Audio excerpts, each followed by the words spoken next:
I'm loving that hat and those glasses, man. When you're in America, be American, why not? Inner engineering program at the start of 2020 was absolutely special for me. I see you made some music out of Asutoma Sadgamaya. I'm so thankful that I'm able to go inward and begin to sort of untie some of these knots. Look at me, always stone. But it doesn't have any side effects. It doesn't take away your intelligence. But if you become blissful throughout the day, you are a candidate for Samadhi.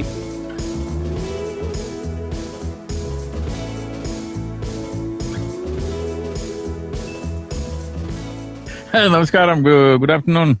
Hey, Chad, how are you doing? I'm fantastic. I'm in Austin, Texas, just in the studio working on some music. How are you, bike rider? We are in an absolutely spectacular place, as you can see. Man, that thing looks amazing. I've never been there, but wow. Mato Tapili or whatever that's called, today it's called as Devil's Tower unfortunately, but a very spectacular and powerful space out here. Well, I gotta say, I'm loving that hat and those glasses, man. You're looking like, you're all American right now. I'm digging it. When you're in America, be American, why not? That's what it is, dude. Well, I gotta tell you, thank you for coming on. This year of 2020 has been outwardly chaotic for so many, even people that I know, and to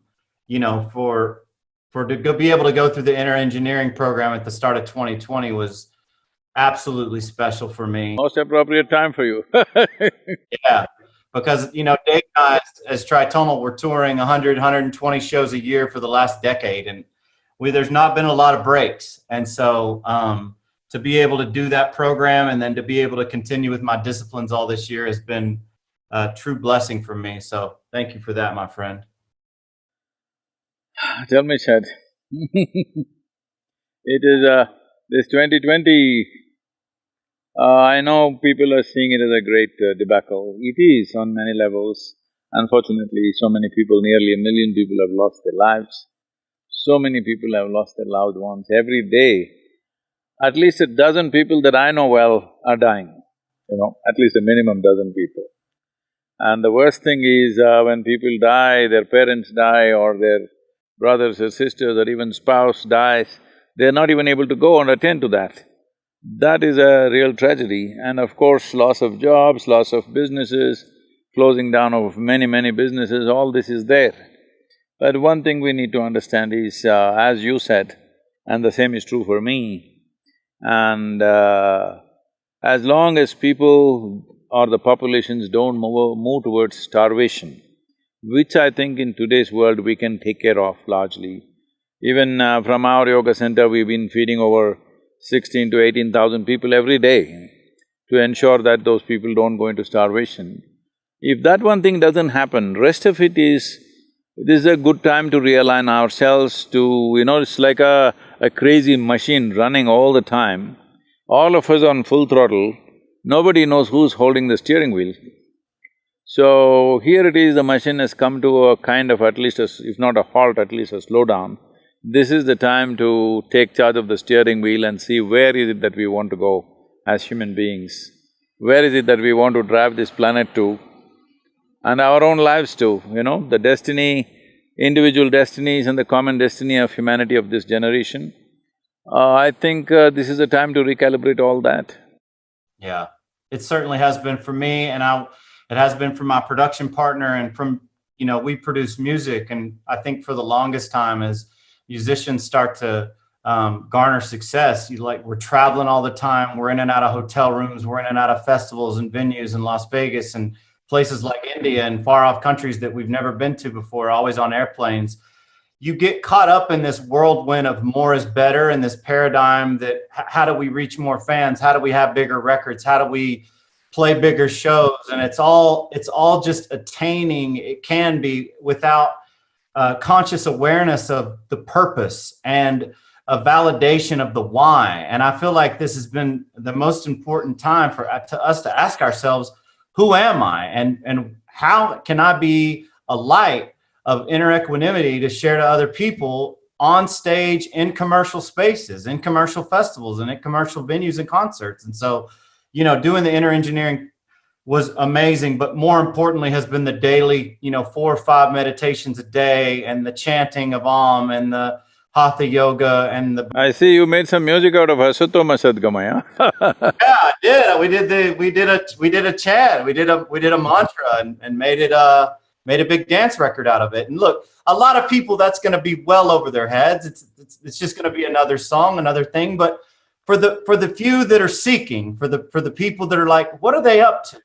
It allows for an opening to happen. And I'm so thankful that I'm able to go inward and begin to sort of untie some of these knots, these energetic knots that are within me, man. It's going to be work, but I think it's the work that we're here to do. If we don't take care of our interiority, all our external activity, no matter what it is, becomes meaningless, because ultimately, the only thing that you have is life. Everything else is just an imagination.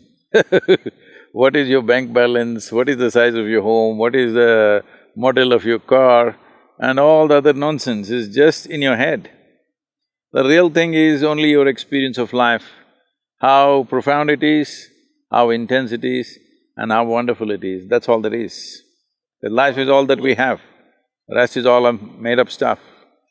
Yeah. And the Isha program has been absolutely wonderful to be able to just remember some of those basic tenets of like you say, we're in this spacesuit, but not many of us have figured out how to work our spacesuit. And so this year's just been a year for Dave and I to ask ourselves, what do we know who we are? Do we know how to work our spacesuit? Am I inwardly equanimous? Am I blissful? And the answer is honestly was a lot of times no. And there weren't necessarily tools in place in order to do anything about it. And now there have begun to be some tools. How's the trip been across North America? How has it been for you driving so many miles a day? Are you tired? Are you energized? You feel good?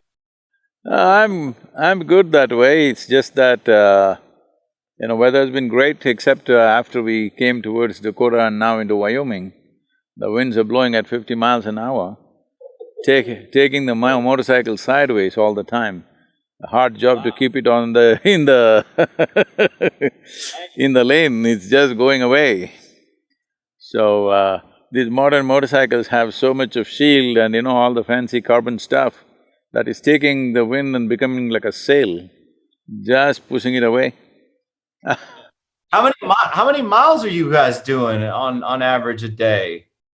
Till now, from the day we left, my motorcycle is right now reading, I think 3,600 something. Wow. So, initially we made very good, riding distances because there were no stops, so we almost did 600 to 700 miles per day. But now last few days we've been talking to this, we've been going to these Indian reservations, talking to this medicine men, the chiefs, and other things. So last 3 days we have not done much distance, but we are doing more generation of material we're shooting here. With this background, it's fantastic, so we decided to stay a couple of days and shoot. Wow, that's pretty incredible. You talking to natives, do you have any experiences or any little bits you can share about meeting with those guys, or some of their history, or maybe just having a moment of presence? One thing is, there is a certain sense of hope now compared to how they were. They were feeling quite hopeless that, they had no freedom to practice the religious practices till about, I think 74 or 76, 1974 or 76. After that, this Religious Freedom Act came, and even though it came in enforcement, it did not happen. They feel in the last 15–20 years there's more freedom for them to practice their religion. A lot of it has been lost, but certain elders have kept it alive and trying to bring the youth back into it. They're all very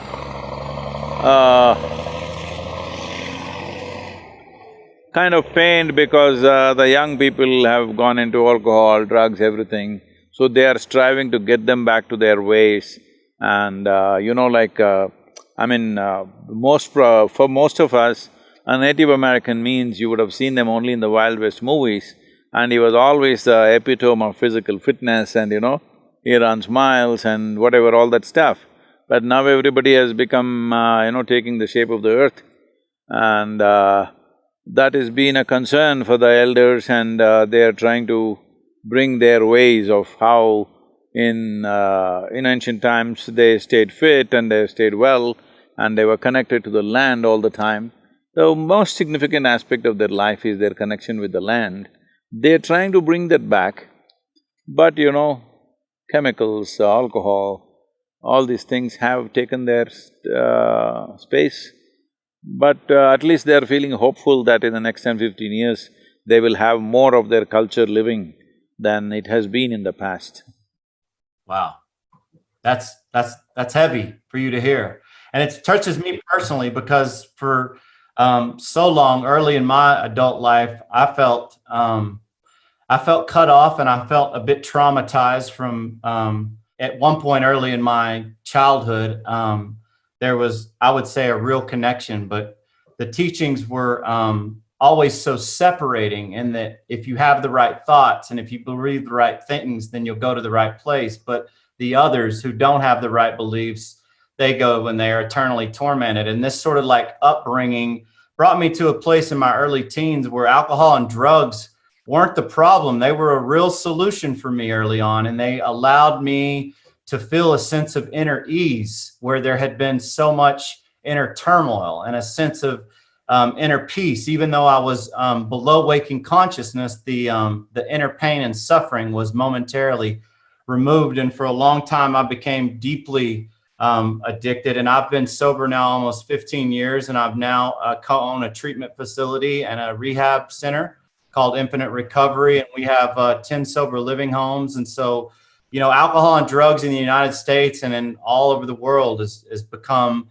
a big deal. And as a guy who makes electronic dance music that's, focused on people having fun and experiencing and opening through music, there's a lot of people who get caught up in that. And so it's important for me to not only to stay sober, but to awaken so that other people can see that you can change. People can change. And I think that a lot of people get caught up in that stuff and they feel like it's over and this incarnation's done. People can change if they take that step in time. Otherwise, the chemicals can mess up a human being in such a way that they become sort of diminished life, The damage is sometimes permanent. So the question is, will somebody wake up in time? Is always the question. That now that you're doing this work, if possible for you, you must also take up some Indian reservation and work with them, because it is rampant out there and they don't have the same facility and they don't have the same attention from the government, and it's some of the most impoverished societies are actually reservations, and they don't have really means to do that. Having said that, see, about this drug and alcohol, I know it's kind of picked up like a huge, massive culture among the youth, and they think if you're not into it, obviously you're not living. So, I must tell you this is picking up big time in India also, in the urban centers at least, not in the rest of the country, but in the urban centers. So, I was in Bangalore and, they always invite me to all these under 25 conferences because they think I'm 25. Do I look like that? Do I look like that? You do. You do with that hat. Those sunglasses, definitely you do. So, I was in this conference and about 15-20,000 people are there in an open-air conference, and well, you can… the smell is all over, at least the marijuana smell is all over the place. So then one of them asked me, these are all young people below 25, but they've become very famous, these are called YouTubers. They've kind of have millions of following and they're doing their own little thing. So they said, Sadhguru, you have so much influence with the government, why don't you make marijuana legal in India? I said, why not? Marijuana, we'll make it legal. We'll make cocaine also legal. And then we'll make meth also legal. Why go in steps? We'll make everything legal straight away, because anyway, when something… Well, the reason why, for example, in the United States there was prohibition, there was no alcohol, all right? So why they gave in to making alcohol legal is not because they suddenly decided it's good for your health or your well-being, simply because they couldn't control it. The moonshining was all over the place, and instead of somebody else making the money, the government decides, okay, let's tax it and make money. So the same thing with marijuana, when they're not able to control it, it's all over the place, they will decide to tax it and make money. If cocaine becomes all over the place, probably they'll do the same thing another 10-15 years. If meth becomes all over the place, that's what they will do, and somebody will of course write an article saying how meth is the best for the growth of your brain, you know? I'm saying these things will happen, this is how society has worked always. Not just one society, all societies, this is how they have usually worked. So I said, I will make it, no problem. Why is it that you're asking me? You want to go to your university smoked up, is it? I don't know what's the words in America, in India. Stone is there, but that's going too far. I am stoned, always, that's why I'm not showing you my eyes. I am always stoned without any substance. So in India, they say tobacco means it's smoking. If they're doing marijuana, it's smoking up. They're smoked up. I said, do you want to go to the university smoked up? They said, why not? I said, let's do one thing. Let's say we want to take you on a small plane ride. On a little plane, we'll give you a joyride. But the pilot comes smoked up. You want to fly with him? They say, like this. I say, okay, you don't seem to get it. You need a major surgery right now. And you see the surgeon comes smoked up, you want the surgery? They say, no. So you clearly understand, in some way your faculties are impaired. And why with impaired faculties, you want to go to the university? You say, I don't want to go to the university, that's fine with me. You want to go to the university with impaired faculty, what is the point of that?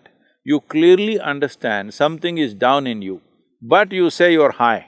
I said, from now on, don't use the word high. Whenever you smoke, you say, I'm down. Because that's the appropriate word. Because something is down, nothing is up, all right? You think you're high simply because it's giving you a chemical high for some time and you will go down naturally. So the simple thing is just this is something all youth should understand and strive for. See, the greatest chemical factory and the most sophisticated and complex chemical factory in the universe that we know of is this human mechanism. If you know how to manage it, you can be always blissed out, stoned. Look at me, always stoned. But it doesn't have any side effect. It doesn't take away your intelligence, it doesn't put you down, it doesn't take away your awareness. Today, there is much research in this direction. This this inner engineering, what you did was only the online thing. The Shambhavi Mahamudra practice, which is a completion program, unfortunately we're not able to do it right now. With this practice, 90 days of practice, they are saying some of the universities, this Rutgers University, Harvard, Florida and other Indiana universities, they all came together and did a research on this practice.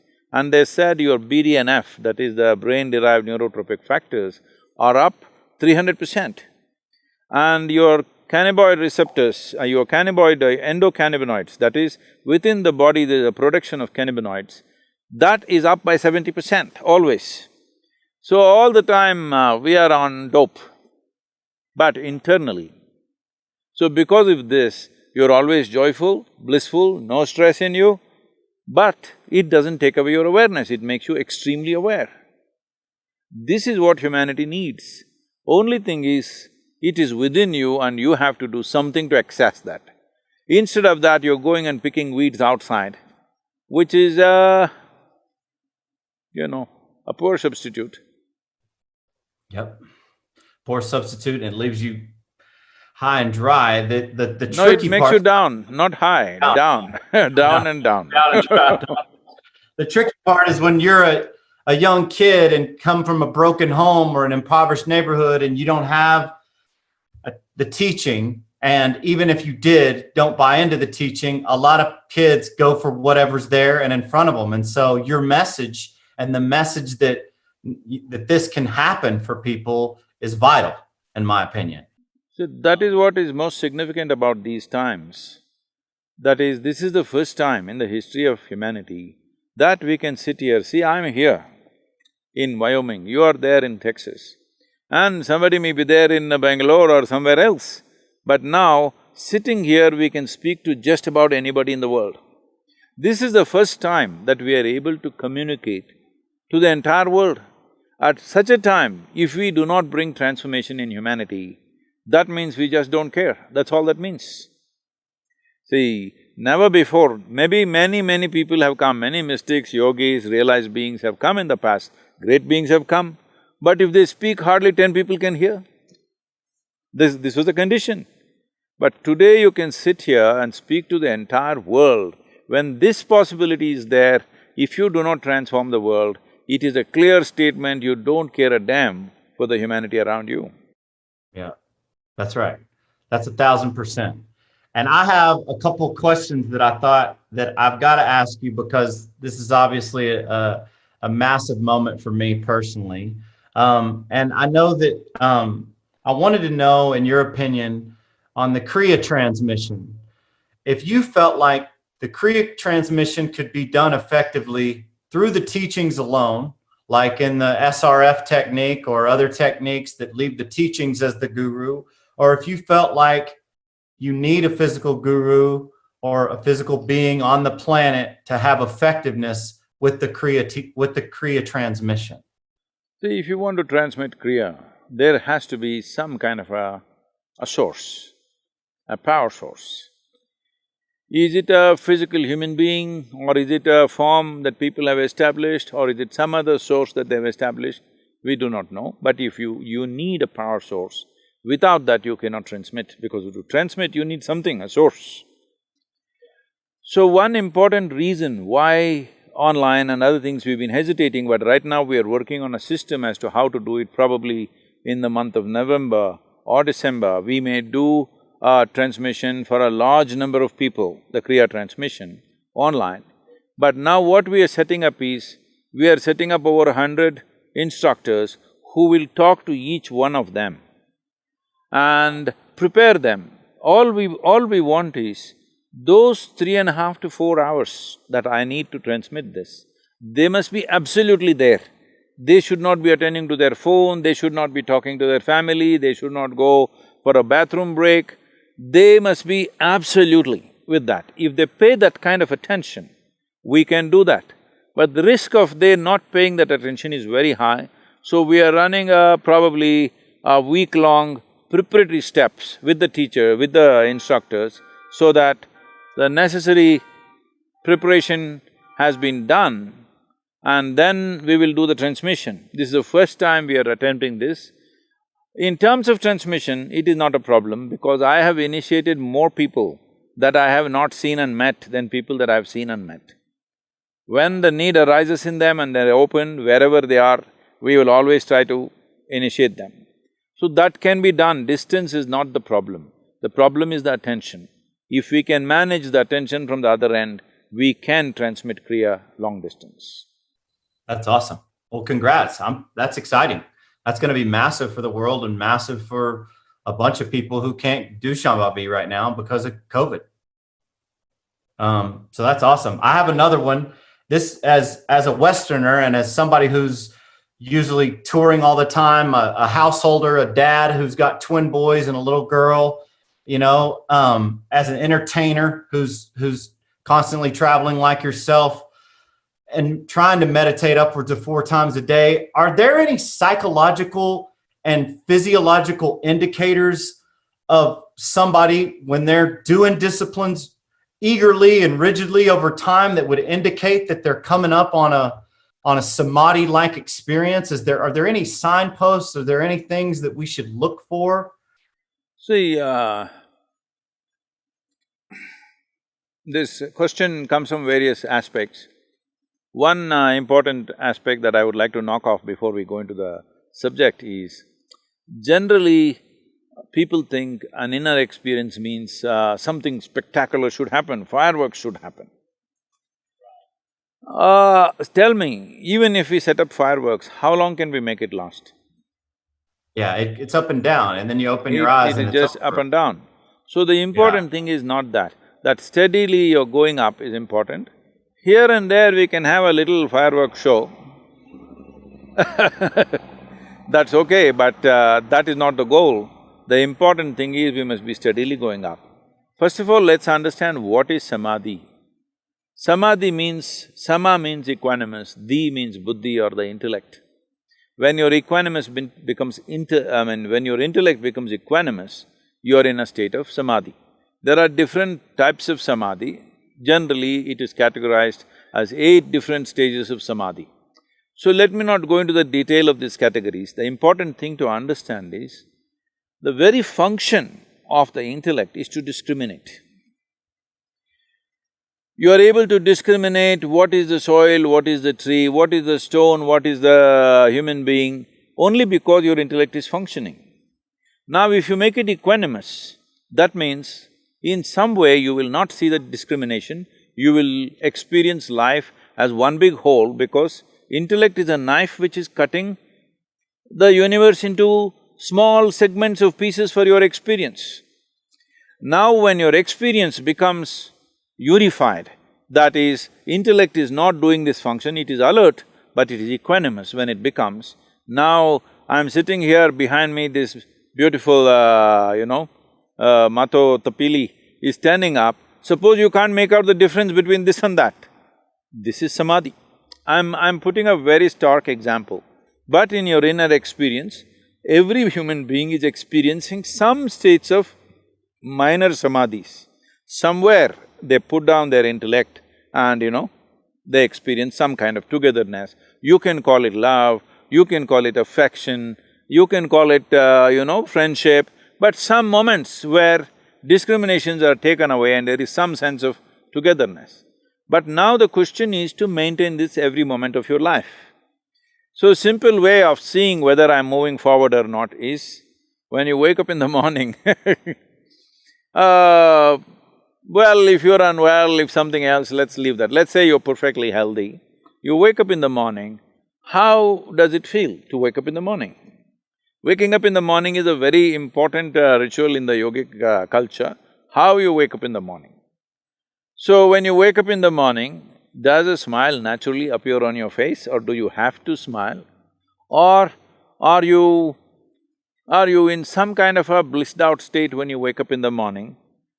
Or are you tense when you wake up in the morning? Are you agitated? Or before you wake up already you're bothered about something? These are simple indicators. If you notice, there is a certain equanimity when you wake up in the morning. Well, it's a good sign. Just keeping that through the day is what it is. Don't look for spectacular fireworks, because those fireworks will never last. But if you become blissful throughout the day, you are a candidate for Samadhi. For sure, because the number of troubles that are going on in everybody's lives, okay? There is nobody's lives which is all perfect. If you have to be blissful, you have to be equanimous, otherwise there's no way. There must be Samadhi in you for you to be blissful through the day, irrespective of the situations that are going on. If you go in reaction or in judgment of the situations that are happening in our life, nobody can be blissful on this planet unless somebody is wearing those, these days they are wearing those, what are those goggles which are giving them virtual reality, and they're in La La Land, I'm saying. VR, baby, VR glasses. That's great. That's great. And I think that's a great indicator. I was wondering about, you travel all the time. You're always on airplanes, you're always in different countries.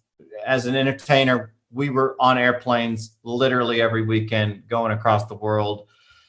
And I found that I've been home so long this year that a routine has been so key in garnering these states of inner equanimity. And there's a part of me that's a bit fearful and worried about being out on the road, up all night, late nights, early flights, hotel or airplane food, airport food. Do you have any advice about just preparing myself as an entertainer for inner equanimity and love with a touring regiment that can be that taxing? Well, anyway, you said you're sober, so I don't have to advise you on that one. Yeah, I am completely You only sober at home, or are you sober on the planet? sober. I've been sober, completely sober, not a drink in 15 years. But just the travel and just being up all night and just it's the no sleep is so brutal. Yes, travel definitely takes a toll. How to minimize that toll is, the simple thing is, when you're in an airplane, eat as little food as you can, and if you eat anything, generally a fruit or something, just drink lots of water. I know people have to learn to live with empty stomach. Empty stomach is not a bad thing. Hunger is a different thing. See, what the mechanism of hunger is, certain acids are working on the stomach lining and they create a craving that you must eat. If you drink a glass of water, well, the acids get diluted and it goes away. If you put one fruit or something, the acids get diluted and it goes away. So, you can easily postpone it like that, whatever, I'm on… you probably going to Europe and other places, I'm on 15-hour flights, US to India So, it is also a time to rest, meditate and do whatever. And one important thing is, people think when they are flying or when they're on a journey, they must talk endlessly about something.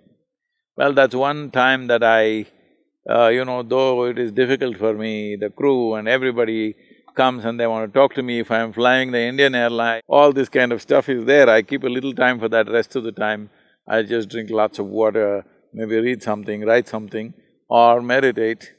That's about it. And above all, it is the anxiety of what will happen next which will make people very tired. When they're traveling, either up to halfway travel, they're back home still, trying to fix the home, which they can't fix anyway. And the next half of the travel, they're anxious about what will happen after they will land. If you give up this one thing, travel is a nice time because at least you're caged in an aluminum case where you can't run away anywhere, nobody come and do anything to you. You're just there all by yourself up in the sky. So, it's a good time actually to settle down and be nice. Actually, I recover very well in travel because on the land I'm too busy in the air, I'm much better off So a big part of how you stay so energetic is the fact that you're only eating about 1 meal a day, and that long recovery time of no eating is allowing your energy systems to stay up because your body's not digesting food. That's one important aspect but if I have a lot of physical activity, I do eat something in the morning.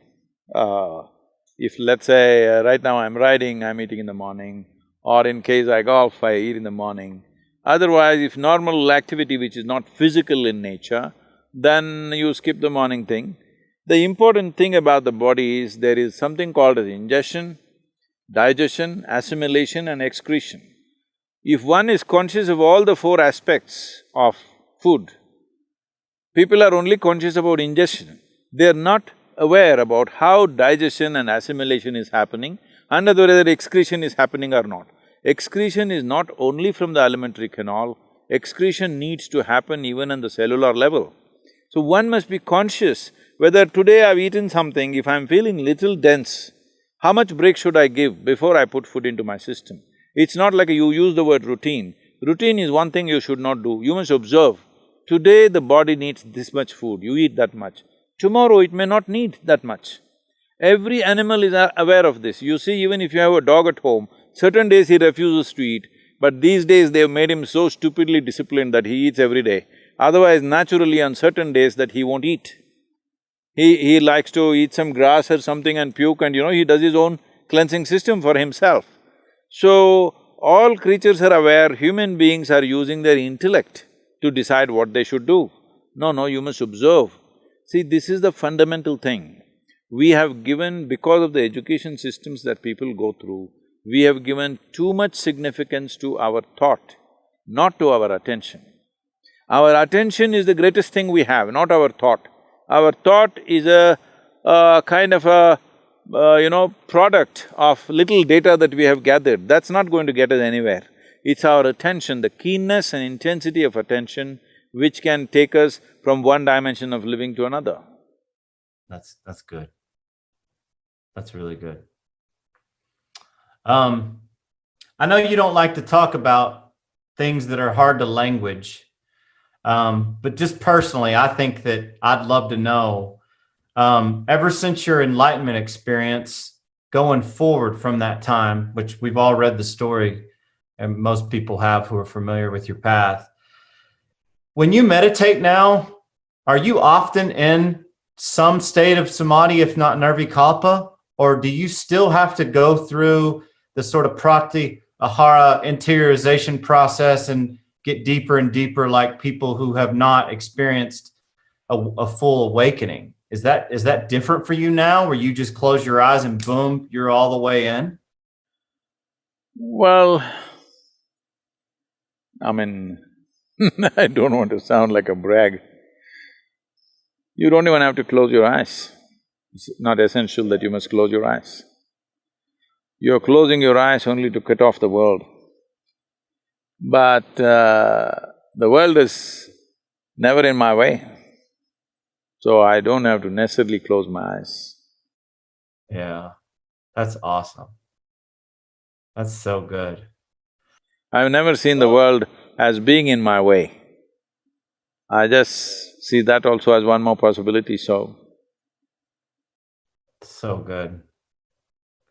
Thanks for coming on with me today. It's been awesome, man. Wonderful. Make good music, huh? Maybe one day I will sing for your band, huh? You know what though? We have